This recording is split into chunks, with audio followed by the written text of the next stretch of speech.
Hello. Okay. So sorry if you have, and I'm going to try to do this camera thing right now. Sorry if you've been waiting for me. I have been having technical difficulties, and it turns out I can't use my laptop and my camera at the same time. So I'm just going to use one and then show you directly down what everything looks like. So without further ado, I know y'all been waiting for a half hour. My apologies. I can't seem to get this technology thing to work out, so it is what it is.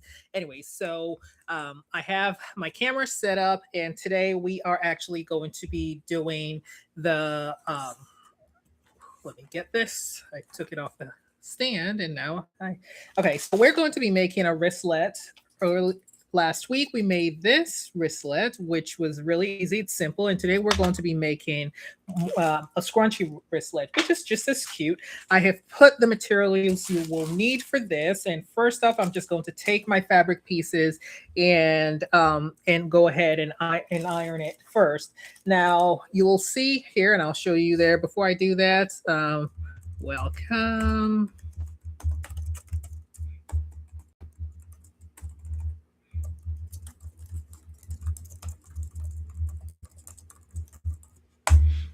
Okay. All right. So now that I have that set up, I feel like I need one of these to put over here so that when it's done ironing. Okay, so I'm going to bring this a little closer. Basically, I am going to go ahead and iron my fabric pieces. So this is the first time and probably the only time I will tell you it's okay to actually have fabric scraps that you've put together when making a wristlet. Why? Because in this case, it's a scrunchie. So as you can see here, I've added two pieces of fabric together. For this, you will need a fabric piece that's 3 inches wide by 19 inches long. So I'm just ironing this to get it flat, and then I'm going to go ahead and measure out my 3 by 19 inch. I'm moving that out of the way so that I don't run into any problems. And I really love my mini solenoid, my mini iron, because it really does work wonders, especially when I'm working from a small space. And since I'm not able to get everything to work with my camera, this works out better. The other thing you will need is a 1-inch wide elastic. So you just measure here. This is 1 inch, and you will need 9 inches of this. I've already gone ahead and measured this. So I have a marker here that tells me where the 9-inch mark is. So, I'm sorry, 10 inches, not 9 inches. So fully rolled out there. Everything you need to get this started is already included in the description. So hopefully this is one you can do without having to go out and buy new fabric and new materials. If you already have a marker, you can go ahead and use one for this. If you don't have a marker, that's fine. A pen or pencil on the inside of your fabric works out just great. So first I want to measure out to see. Remember last week I was talking about the edge. Now this is the edge that we're not going to include in our fabric as we cut. So I'm just going to go ahead and just take this off real quick, carefully, because I don't need it. Typically people don't work with that, or they don't sew with that. So let me know where you're watching this from and if you have any questions. So now we're going to go ahead and measure. So before we do the 3 inches, so this is exactly 12 inches and we need 19. So I need 7 more from that mark. And I just made it right there. So what I want to do now is also measure 3 inches. And because this is not a clean piece of fabric, it's cleaner on this end. I'm going to use this side as my starter. So I want 3 inches and I will measure it this way. I'm going to measure multiple areas with a 3-inch mark so I can add them together and draw a long line. And the other thing I also tell people when you're measuring, like if you want to also, I'm going to do this so that it's straight. If you want to also take, let's say half of it, I do that often so that I don't forget where I am or what I'm starting from, that's also an option. So I'm going to go ahead and do another 3 inches here, 3 inches here. And don't turn off your iron because you will need it as we go. And this is the edge here, so I'm going to go and do another 3 inches. So this here is kind of where I get to hold here. If you're interested in me doing a cutting class, like how to measure and cut, I'm more than happy to do that. So hopefully you can still follow along with what I'm doing. Now I'm going to go ahead and connect all of my my marks. So I have this and I have that and I have that. So we'll do the first few here.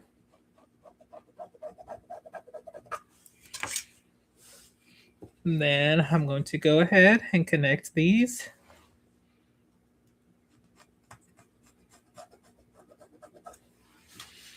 And connect these all the way down.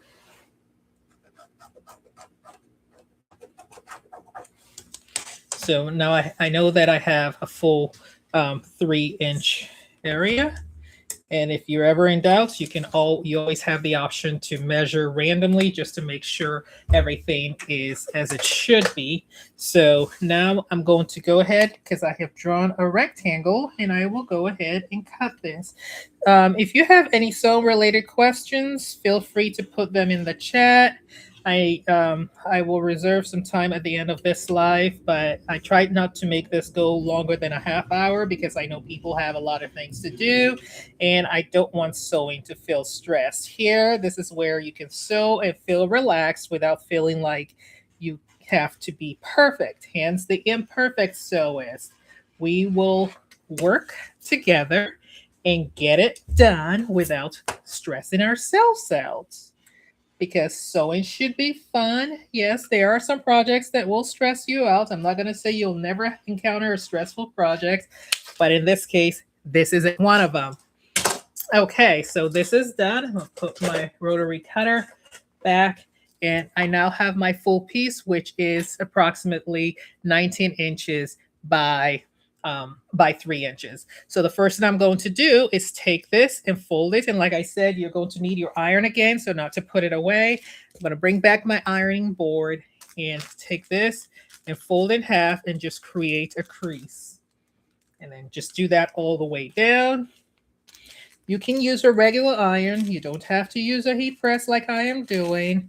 So don't feel like if you're not doing this or if you're using different materials, you're not doing this right. You're just fine and you're doing just great, okay? Sewing takes a little bit of getting used to, and this is more to get people to really, truly enjoy what they're doing. I don't want anyone feeling intimidated. And if you're watching this on a later date, feel free to ask questions. If there's something that didn't make sense while I was doing it, go ahead and ask questions. Like I said, sometimes I do have my projects just because it makes it easier as far as when I'm cutting. So in this case, what I may have done if I wasn't actually filming this is I would have cut this 8.5, which is approximately, which would be 19 inches long. So I would have cut it 8.5 folded by 3. But this is what I have here. So now you can turn off your iron because you're not going to need it anymore. I'm just taking that and turning it off. You will need the hardware similar to what we did last week, obviously, and the pliers that you use with it. So let me get mine out. These are the pliers that work with it. And I can put this away now. And we'll go ahead and get this started. So the first thing you want to do is take this and go ahead and sew down just a straight line all the way down. Okay. So on your sewing machine, we're going to bring this over here, and I'm going to move over a little bit.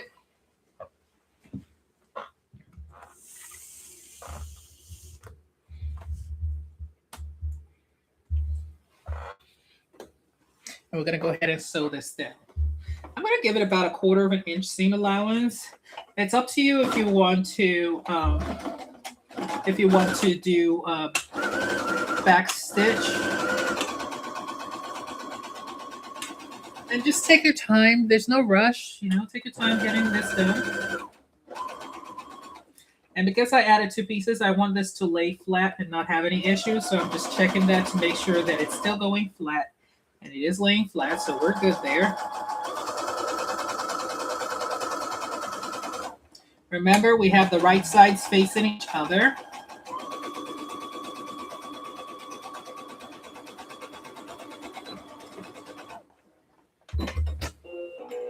Okay, we're almost done. This is such a beginner-friendly project that it barely takes any time at all to get this done. So this is what it looks like.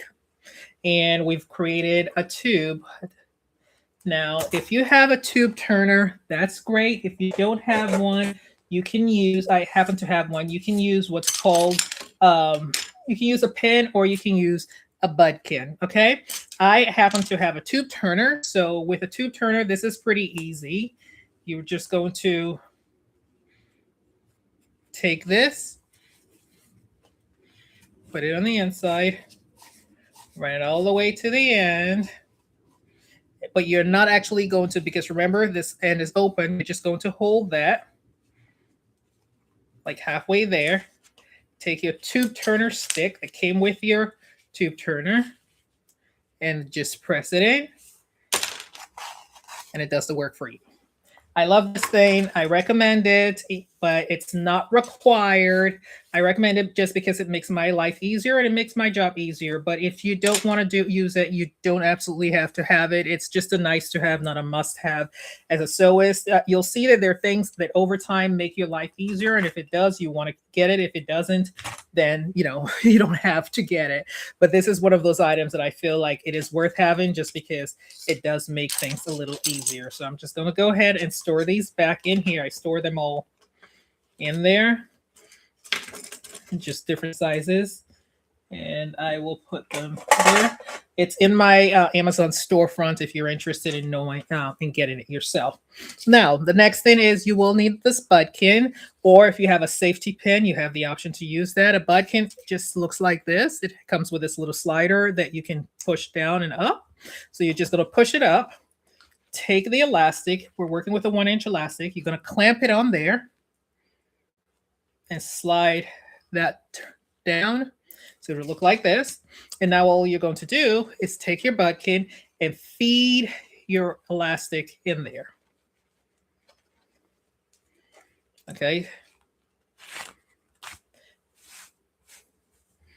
So now this is the moment of truth where you get to decide where you want your binding to be, or your joint pieces to be. You can either have it in the center or you can have it on the side. I personally think it's easier to have it on the side, but it's up to you. You don't have to do it the same way I do. Now, you're just going to bring this to the edge.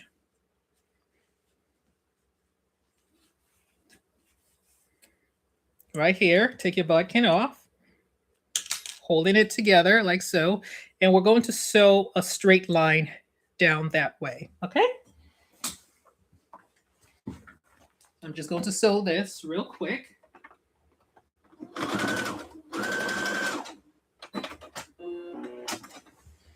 So one side is done, and this project typically wouldn't take more than a few, like 20 minutes at most. In a lot of cases, it's a lot less than 20 minutes, okay? And then you can use your budkin to grab the other end, which you can put inside. Some people use a safety pin, entirely up to you. You know, you just use it to grab that and kind of pull your fabric, your elastic through, making sure you're not grabbing your fabric like I am.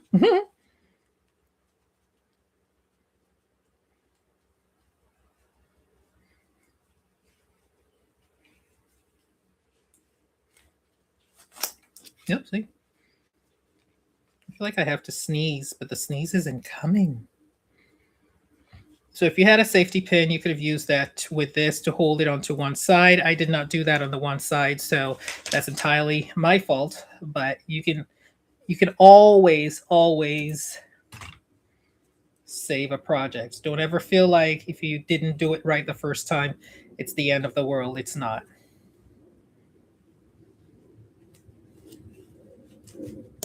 That's what sim rippers were made for. See, I got most of it. We're almost there. You don't call me the imperfect soloist for nothing. And we'll go one more time. I think this time we're going to get it out.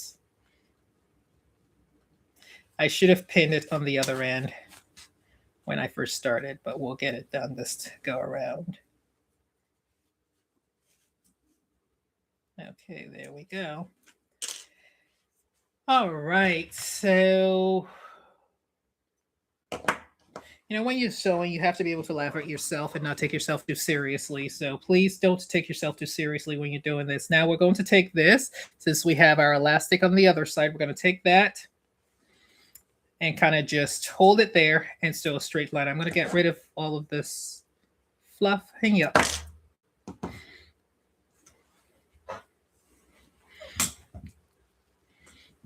I'm making sure my fabric hasn't turned or done any of the funky things I don't want it to do.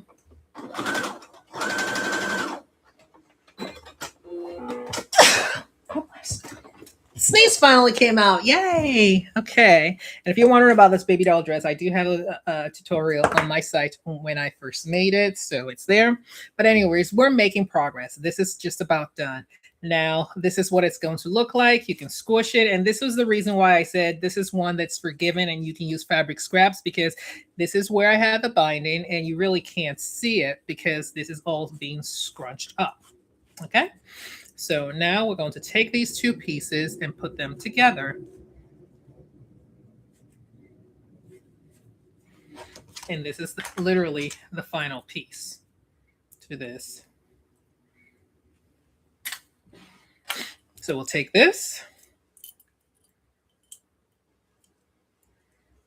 and we're going to do the same thing we did last week.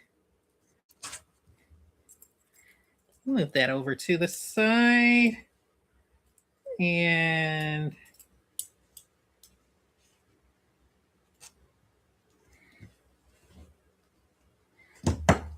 this is where I always struggle with this circle with the ring, because it tends to get in the way, but not today, not today. It's in. All right, let's take off the little, I saw a hang thread somewhere. There it is. And the scrunchie's done. So it took us approximately 17, 18 minutes to do this. Didn't take long at all. And this is easy. So again, this was the one we made last week. And this is the scrunchie version. Goes around your hand. The measurements are in the description. So if you have questions or anything of how I made this, this is an easy one that I hope that you will make and enjoy gifting these out. Also, I do teach sewing for beginners. And if you want to learn about cutting or you have other questions about sewing, this is also a good place to visit. I have lots of videos on this channel. I do also have an entire folder or playlist dedicated to new beginner-friendly sewing projects. Okay, so now that that's out of the way, I do want to ask, if you're watching this, to take a moment, hit the subscribe button. There are multiple videos for beginners. If you have questions about how to, start any of your projects, I have a lot of those out there as well. But I also wanted to share with you a beginner-friendly tool that I feel will be helpful for folks who are just learning to sew. So a few weeks ago, I was talking about ironing and how much I hate ironing, and I got this little clapper here. And I'm going to do a video on how to use this later on this week once I have a few moments. But I wanted to share this with you because people take ironing for granted. And I'm trying, as much as I dislike using it, I'm trying to also share with folks. Let me do a little bit more visual so you can see me now. Okay, there we go. All right. Okay. So I'm trying to do a little more where I do share with folks things that have been helpful for me. And this clapper has been something that I have been using more and more and finding myself reaching for. What is a clapper? A clapper is basically an ironing tool that ensures that when you put down your seams, it holds the seam together and helps your seam come out looking much more crisper. So while it's not one that you need right away, it is one I will say you should probably get when you are maybe a month or two into your sewing journey. It is helpful. You will find it useful from, like simple projects. As long as you're doing anything that requires any form of ironing or requires any form of having a straight seam, this is one you will definitely find yourself reaching for. So if you're interested, I'm going to link it below so you can pick one up for yourself. These are easy things that I don't advocate for going out and buying a whole bunch of stuff. And to be honest with you, as a beginner sewist, I think you primarily need maybe 5 important things. And I've said that in this channel before. You need your sewing machine. You need a good pair of scissors, cutting scissors. I recommend the Guggenheim scissors because I've been using that. I initially started as a Geiger girl, and Guggenheim has converted me. Okay, let's just be real. They converted me. I have their scissors here, and I absolutely love it. This is the Pink and Shears that I use all the time. This is the Little Giant, and I have a few others there as well. The Little Giant is one I use all the time. So sewing machine, cutting board, good pair of scissors, a seam ripper. You absolutely need a seam ripper. And you need your measuring tape. Pins and clips are things that most people already have at home. And some of your new projects, you probably wouldn't start using those right away. So I do think that those are the most important things to starting your new sewing journey. And then as you go along, you can continue to gather things and include things that will help you to continue to be successful along in your sewing journey. Anyways, until next time, thank you for joining me. And if you have not watched the video, last week we did this and today we just completed this. So be sure to go ahead and click on any of the other beginner friendly projects so that you can start sewing today. Have a wonderful day.